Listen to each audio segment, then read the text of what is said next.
Hello everyone, welcome to the video. I'm in South Devon today with Jay. I'm here to look at his 72 Mk1 Escort. This is a car that started as an 1100. He's only had the car about a year now, less than a year actually.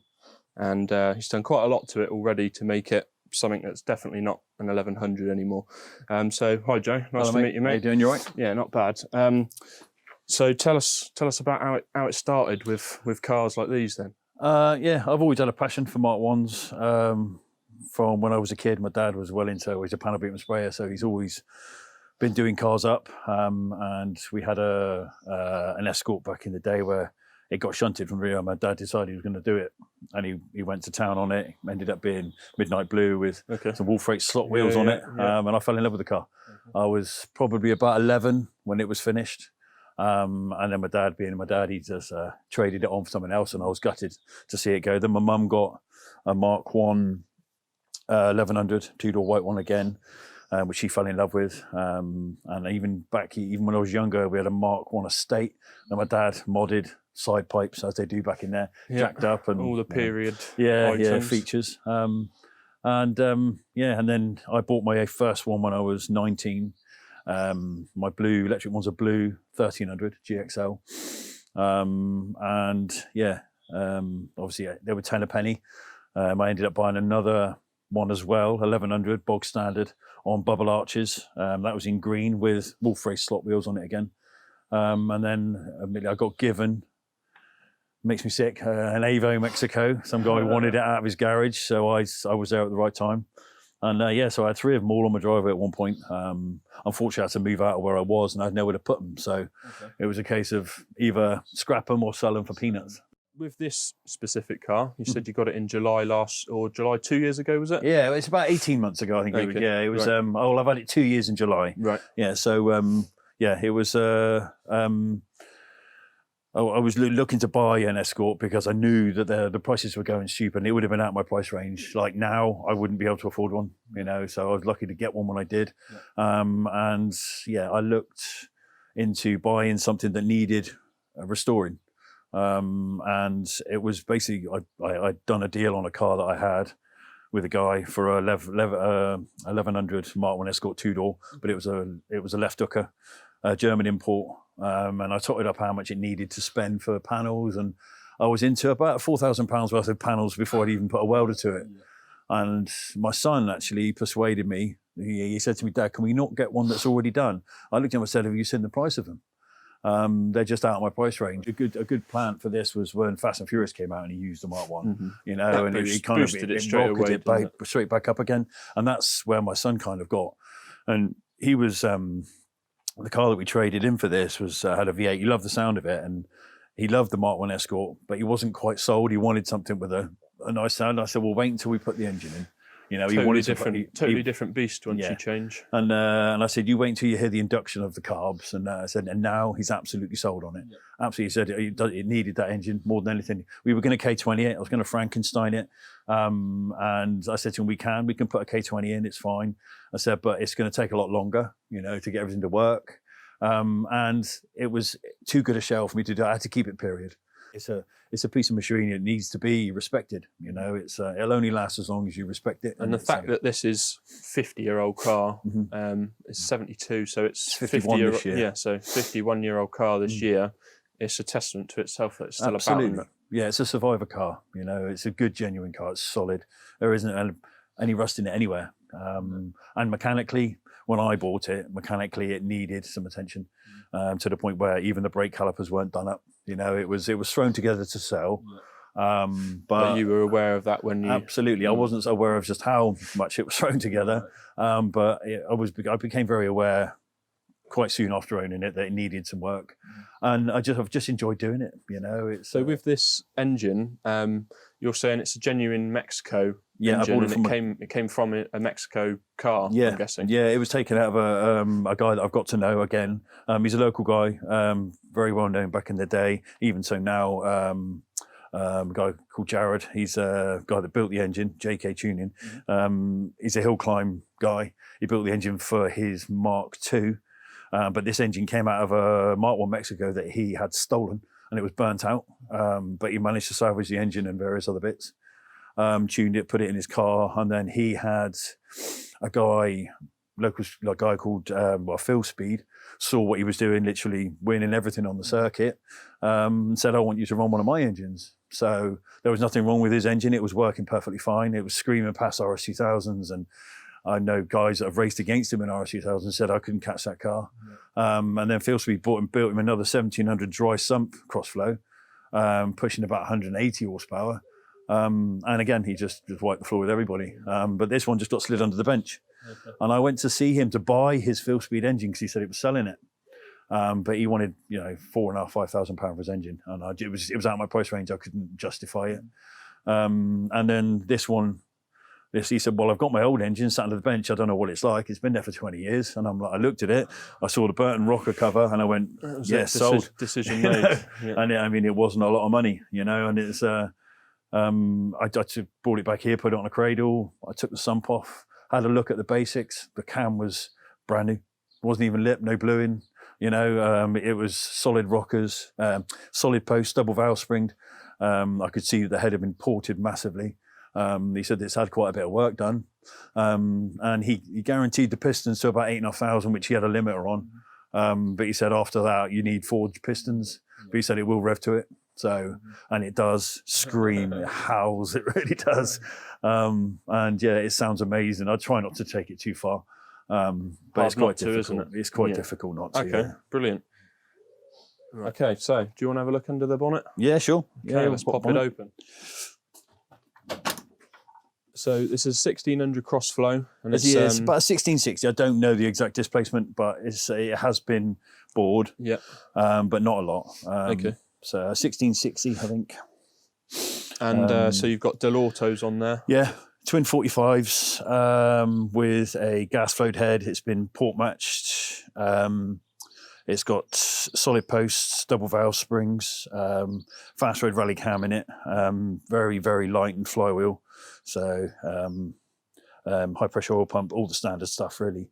It's got a one-off manifold, which I've had a few issues with lately, but yeah, managed to fix that.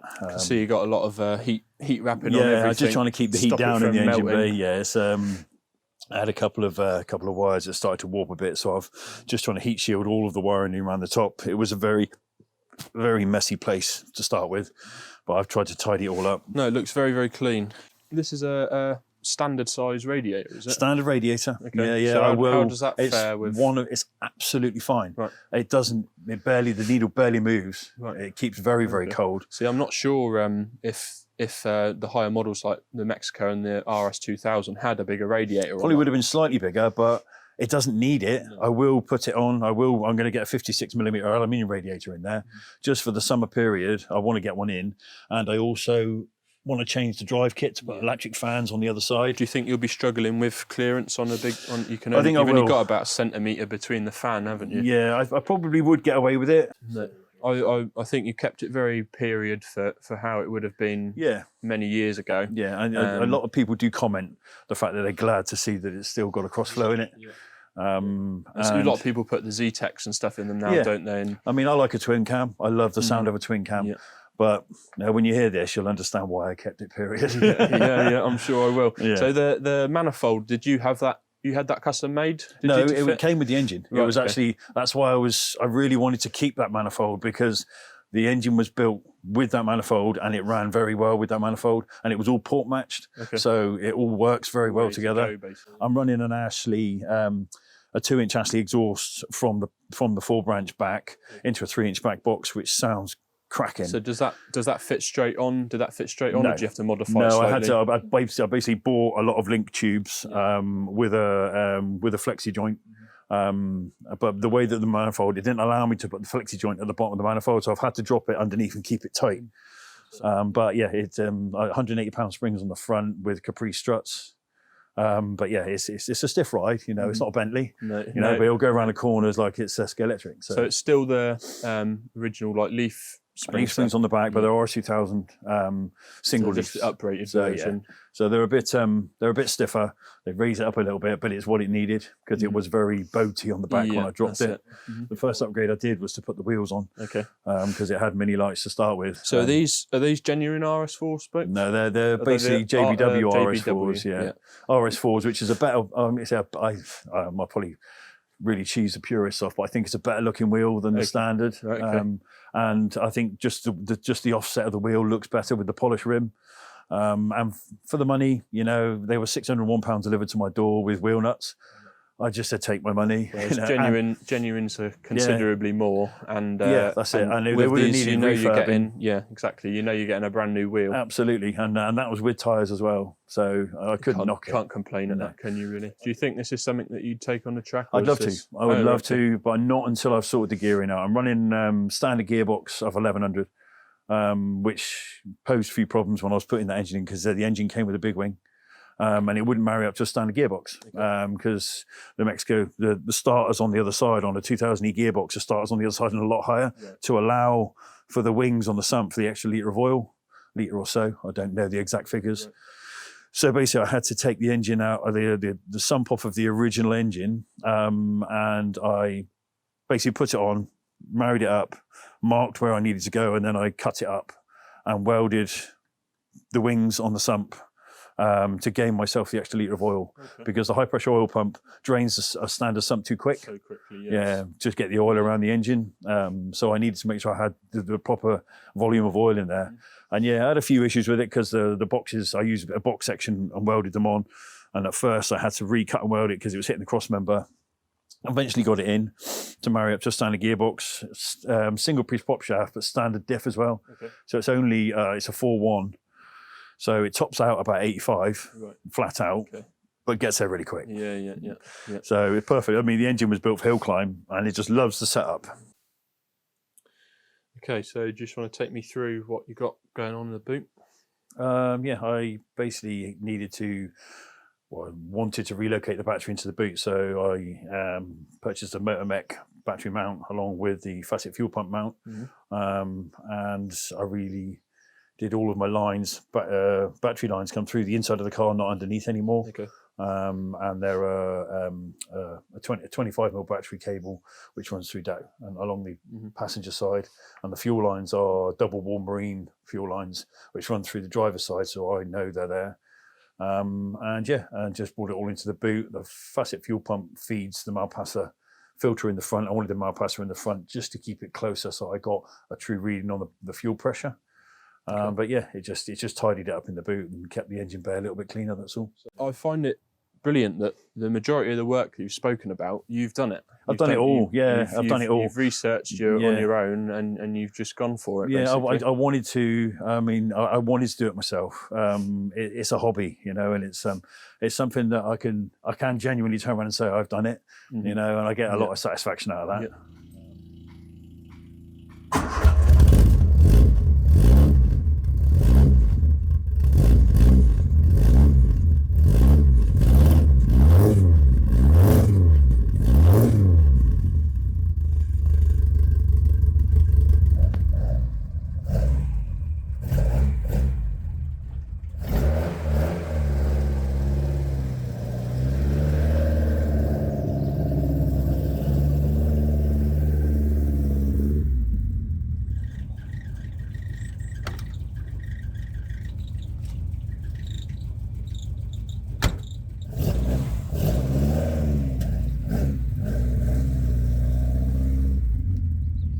Okay, let's go out.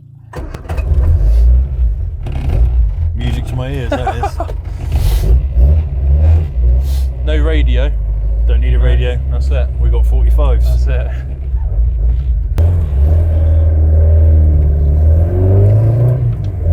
Brilliant sound.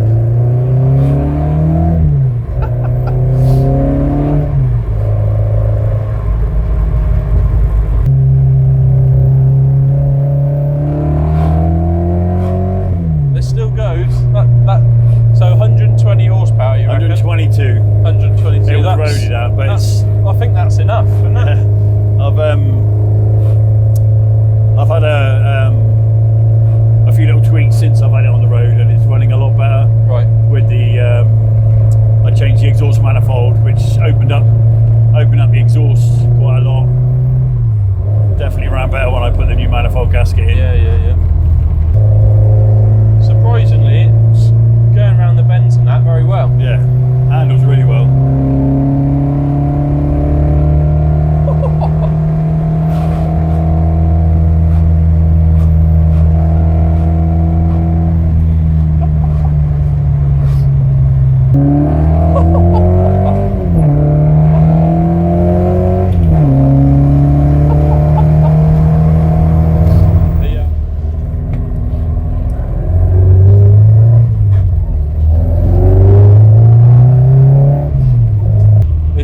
It's a rare occasion when someone puts this much effort into a car, same as you have, and then they put so much effort in, they're too scared almost to ruin it, to have wasted their time. Yeah, I love driving the car. I love the way it sounds. You know, I don't abuse it. It's designed to rev. You know, it's designed to be driven. I don't think a car like this needs to be put in a garage and trail it around as a show pony. No. There's no reason why you can't keep it in really, really good condition, nice and clean, and still use it. Exactly. But they put speed humps in. I swear it's because ruined all your fun. Yeah, I've had the car on the road. They're trying to slow me down, I think, because I come in here proper hot, and these bends here. Wow. I think. Although it's a quick car, you can combine how small it is, how tight we are packed in, and cozy. How low it is. Yeah. It's like a go-kart. It is, yeah, very much so. Well, I think it's money well spent, mate. Yeah, it's made me happy. The grin factor is second to none. Right, we're back at Jay's house now. Been out for a drive. I had a really good time today, and I'm sure Jay did as well. Even though I've kept you far too long. It's fine. But fine. We've done a lot of photographs, a lot of videos. So I hope you enjoy it once it's all been put together. Thank you very much, mate. Cheers. Thanks nice a lot. To see you. And cheers. You. Take care.